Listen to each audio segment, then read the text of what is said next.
আসসালামু আলাইকুম। আশা করি সবাই ভালো আছেন। আমাদের আজকের পর্বে অটোক্যাডের ডিভাইড এবং মেজার এই দুটো অপশন নিয়ে আলোচনা করব। ডিভাইড অপশনটা মূলত যে কোনো অবজেক্টকে নির্দিষ্ট কিছু সেগমেন্টে ভাগ করার জন্য ব্যবহার হয় এবং মেজার অপশনটা সেম অবজেক্টটাকে নির্দিষ্ট দূরত্ব পর পর ভাগ করার জন্য ব্যবহার হয়। যেমন আমরা এখানে একটা লাইন ড্র করে রাখছি এবং এই পাশে একটা স্প্লাইন ড্র করে রাখছি।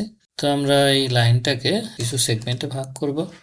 এই জন্য আমাদের ড্র প্যানেলে আসতে হবে। ড্র প্যানেলে আসে নিচের দিকে ডিভাইড অপশনটা পাবো। আমি যদি ডিভাইড অপশনটাকে অ্যাক্টিভ করে এরপর অবজেক্টটাকে সিলেক্ট করি এবং আমি অবজেক্টটাকে টোটাল 6টা সেগমেন্টে ভাগ করতে চাচ্ছি, এজন্য 6 দিয়ে ইন্টার চাপ দিব। আমাদের অবজেক্টটা মূলত 6টা সেগমেন্টে ভাগ হয়েছে, কিন্তু আমরা সেগমেন্টগুলো দেখতে পারতেছি না, কারণ প্রত্যেকটা সেগমেন্টে পয়েন্ট দিয়ে ভাগ করা। তো আমরা পয়েন্টগুলো ভিজিবল করব, এজন্য কমান্ড বারে পি টাইপ লিখে পয়েন্টটাকে একটু বড় করে দেখাবো।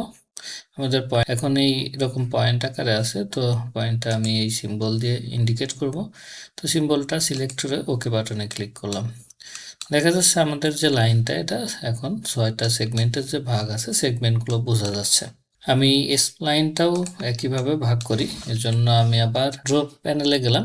ড্র প্যানেল থেকে ডিভাইড অপশনটা সিলেক্ট করলাম, অবজেক্টটা সিলেক্ট করলাম এবং আমি এখানে 5টা সেগমেন্ট টোটাল রাখবো, এজন্য 5 লিখে ইন্টার চাপ দিলাম। আমার এই সেগমেন্টটাও 5টা সেগমেন্টে ভাগ হয়ে আছে। লাইনটা মূলত 5টা সেগমেন্টে ভাগ হয়ে গেছে। এখন এইভাবে যে কোনো অবজেক্টকে আমরা আমাদের পছন্দ মতো সেগমেন্টে ভাগ করতে পারি। মূলত কার্ভ লাইনকে ভাগ করার জন্য এই অপশনটা বেশি ব্যবহার হয়।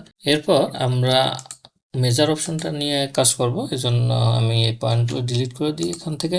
এরপর আমার ড্র প্যানেলে মেজার অপশনটা আমি এখান থেকে অ্যাক্টিভ করলাম, অবজেক্টটা সিলেক্ট করলাম এবং আমার প্রত্যেকটা সেগমেন্টের লেন্থ কত হবে এখানে সেটা দিতে হবে। আমরা আগেরবার যখন ডিভাইড অপশন ইউজ করছি তখন কিন্তু আমার সেগমেন্টের সংখ্যা উল্লেখ করার দরকার ছিল, কিন্তু এবার আমাকে সেগমেন্টের লেন্থ উল্লেখ করতে হবে। তো আমি লেন্থ হিসেবে 6 ইউনিট দিয়ে ইন্টার চাপ দিলাম। দেখা যাচ্ছে যে আমার অবজেক্টটা টোটাল 6টা সেগমেন্ট এখানে ভাগ হয়েছে। এরপর আমি আমার কার্ভ পাথটা একইভাবে ডিভাইড করি, এজন্য আমি এখান থেকে মেজার অপশনটা সিলেক্ট করব।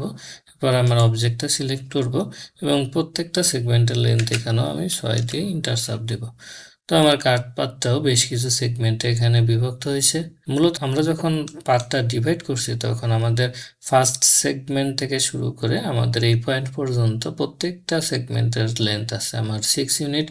পরবর্তী যে অংশটা সেটা হচ্ছে আমাদের 6 ইউনিটের কম আছে, মানে যতটুকু বাকি থাকবে পরবর্তী সেগমেন্টের লেন্থ ততটুকু হবে। তো এইভাবে আমরা যে কোনো অবজেক্টকে নির্দিষ্ট কিছু সেগমেন্টে ভাগ করতে পারি। আজকে টিউটোরিয়ালটা খুব সহজ একটা টিউটোরিয়াল ছিল, তো আশা করি সবাই ভালোভাবে প্র্যাকটিস করবেন। পরবর্তী পর্বে আবার আপনাদের সাথে কথা হবে। সে পর্যন্ত ভালো থাকবেন। ধন্যবাদ সবাইকে।